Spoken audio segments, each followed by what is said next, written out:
Hello friends, आज मैं बात करूंगा सहारा रिफंड पोर्टल की।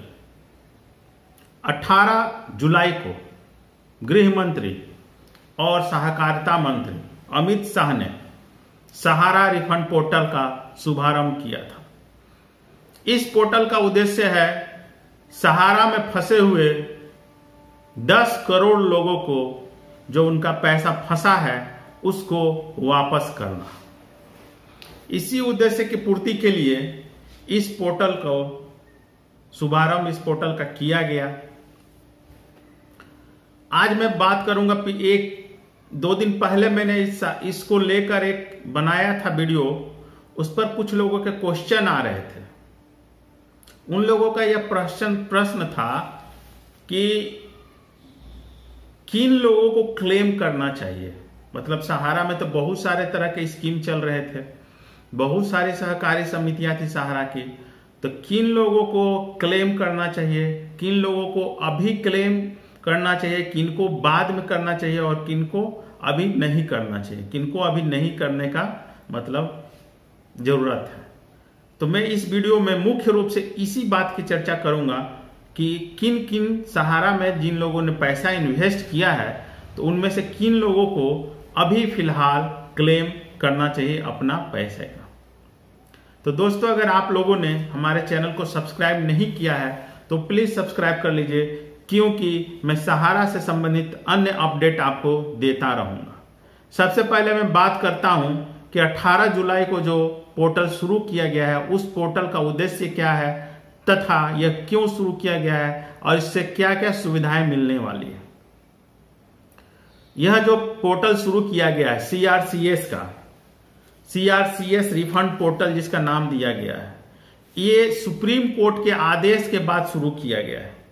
सुप्रीम कोर्ट ने अपने आदेश में सहारा सेबी के रिफंड खाते में 5,000 करोड़ रुपया रिफंड करने का आदेश दिया था और सुप्रीम कोर्ट ने यह भी कहा था कि यह पैसा उसके आदेश के 9 महीने के भीतर जमाकर्ताओं को वापस किया जाए। यह आदेश सुप्रीम कोर्ट ने मार्च महीने में दिया था। तो आप मार्च महीने से 9 महीना जोड़ लिए दिसंबर, मतलब सरकार ये जो 5,000 करोड़ रुपया जो सुप्रीम कोर्ट के आदेश से सेबी ने रिलीज किए हैं इन सहकारी समितियों के, अब किन किन सहकारी समितियों के रिलीज किए वो मैं बताऊंगा उनका नाम। तो उन्हें सरकार को 9 महीने मतलब दिसंबर तक जमाकर्ताओं को वापस करना है।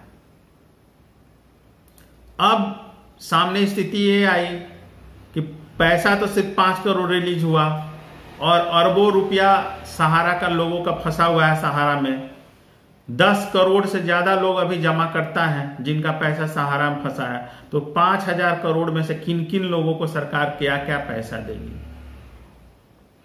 तब अमित शाह ने कहा कि अभी शुरुआत में सिर्फ 10,000 रुपए तक ही दिए जाएंगे।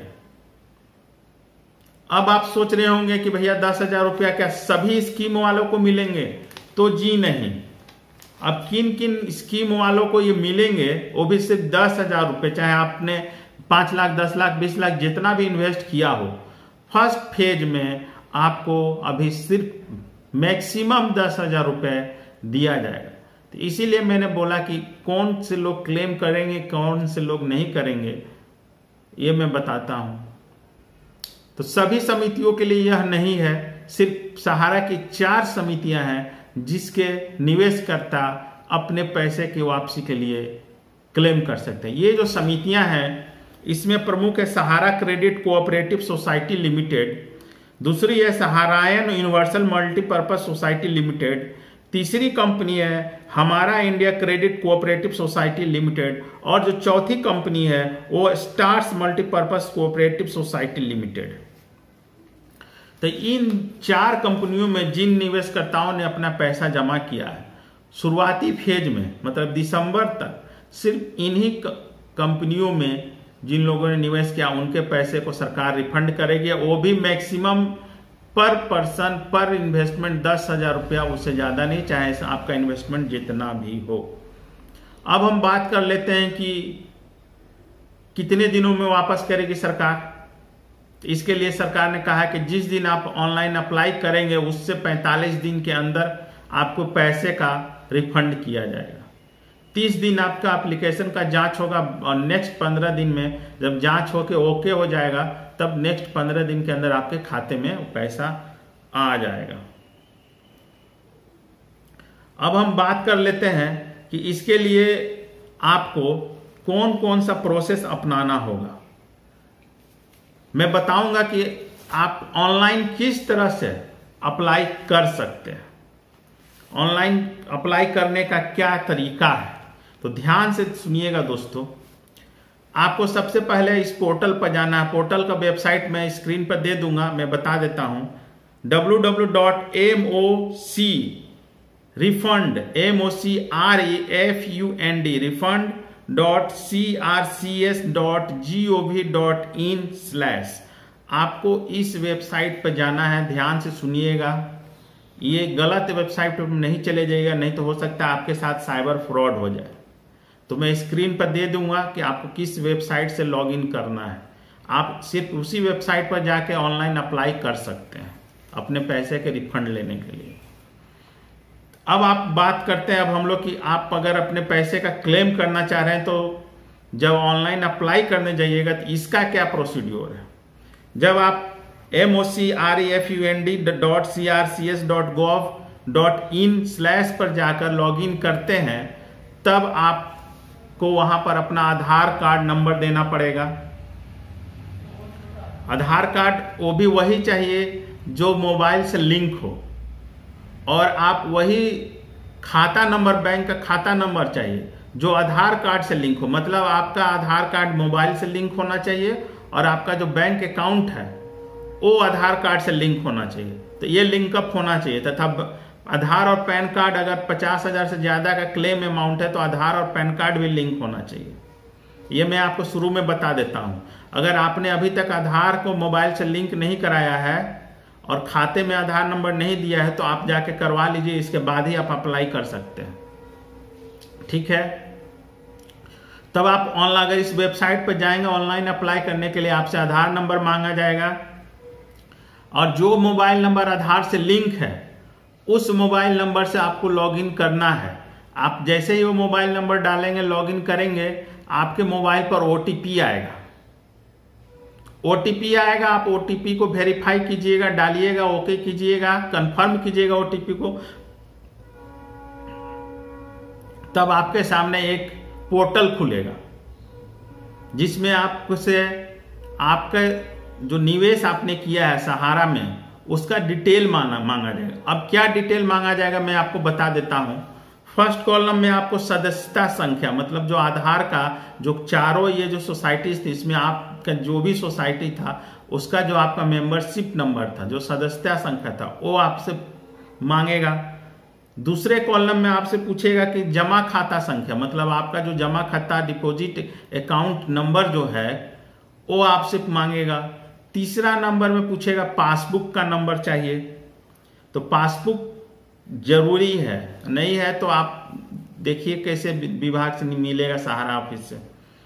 तो आपको सदस्यता नंबर चाहिए, खाता संख्या चाहिए, जमा खाता संख्या चाहिए और पासबुक चाहिए। ठीक है, आधार नंबर और पैन मोबाइल नंबर तो आपने डाल ही दिया। इसके अलावा बैंक खाते का डिटेल चाहिए। ठीक है, जब आप इतना चीज फुलफिल कर लेंगे तब आपको क्या करेगा, जो आपका पासबुक है उसको स्कैन करके उसको अपलोड करना है। जो पासबुक है उसका जो फर्स्ट पेज है उसको स्कैन करके अपलोड करना है। और इसके अलावा आपका जो जितना जमा पूंजी है, आपने जितना जमा राशि किया है, इन्वेस्ट किया है, मान लीजिए 50,000, 60,000, 1 लाख, जितना भी इन्वेस्ट किया है, जो जमा राशि है आपको उसमें एक दिया हुआ है कॉलम, उसमें आपको लिखना है। ठीक है, इसके अलावा जब एप्लीकेशन फॉर्म जब ये सब आप भर देंगे तब आप उसको डाउनलोड करके उसका प्रिंट ले लीजिएगा और प्रिंट लेके उसमें सिग्नेचर वगैरह करना है, फोटो वगैरह लगाना है। सारा डायरेक्शन उसमें लिखा हुआ है, आपको उसके हिसाब से करते चला जाना है। ठीक है, इतना तो आप समझ गए होंगे। अगर आपको कोई कंफ्यूजन है तो कमेंट करके आप पूछिएगा, मैं बता दूंगा। अब बात करते हैं कि अगर आपको लगता है कोई कंफ्यूजन है, कोई क्वेरीज है, तब CRCS सहारा रिफंड पोर्टल ने एक टोल फ्री नंबर जारी किया है। टोल फ्री नंबर आप लिख लीजिए 1800-103-6891। एक दूसरा टोल फ्री नंबर है 180-103-6893। दोनों नंबर मैं स्क्रीन पर दे दूंगा, आप देख लीजिएगा, ठीक है। तो अगर आपको इस पोर्टल से संबंधित या किसी और डॉक्यूमेंट से संबंधित कोई जानकारी लेना हो तो आप CRCS के सहारा पोर्टल के ऑनलाइन टोल फ्री नंबर से आप बात करके जानकारी ले सकते हैं। अब मैं बात करता हूं कि किन लोगों को क्लेम करना चाहिए, किन लोगों को अभी नहीं कुछ दिन में करना चाहिए, और किन लोगों को अभी फिलहाल तो कोई खबर नहीं है उनके लिए जो अभी क्लेम कर सकते हैं।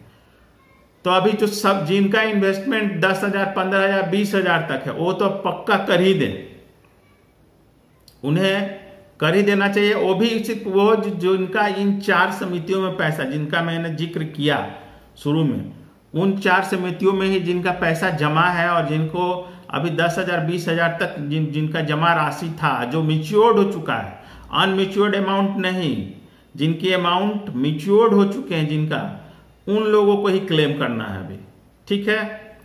अगर मान लीजिए आप इन्हीं 4 समितियों के सदस्य हैं, ठीक है, लेकिन आपका अमाउंट 1 लाख 2 लाख है, मिलेगा आपको 10,000, लेकिन आप चाहे तो क्लेम कर सकते हैं फिलहाल, लेकिन आपको सिर्फ 10,000 है, तो चाहे तो आप कर सकते हैं, ठीक है। और किन लोगों को क्लेम नहीं करना चाहिए मैं बता देता हूं। जिन लोगों ने इन 4 समितियों के अलावा किसी और स्कीम में पैसा डाला है वो अभी क्लेम नहीं कर सकते, और ऑनलाइन पोर्टल पे उनका अप्लाई ही नहीं होगा, हो जाएगा, रिजेक्ट हो जाएगा। तो मैंने आपको बता दिया कि किनको क्लेम अभी करना है, किनको कुछ दिन के बाद हो सकता है करे या नहीं भी करे, उनकी मर्जी, और जिनको नहीं करना है ये मैंने आपको समझा दिया। तो दोस्तों अगर आपको कोई भी कंफ्यूजन हो, कोई और जानकारी लेना हो इससे संबंधित, तो कमेंट करके आप जरूर पूछिए। तब तक के लिए धन्यवाद।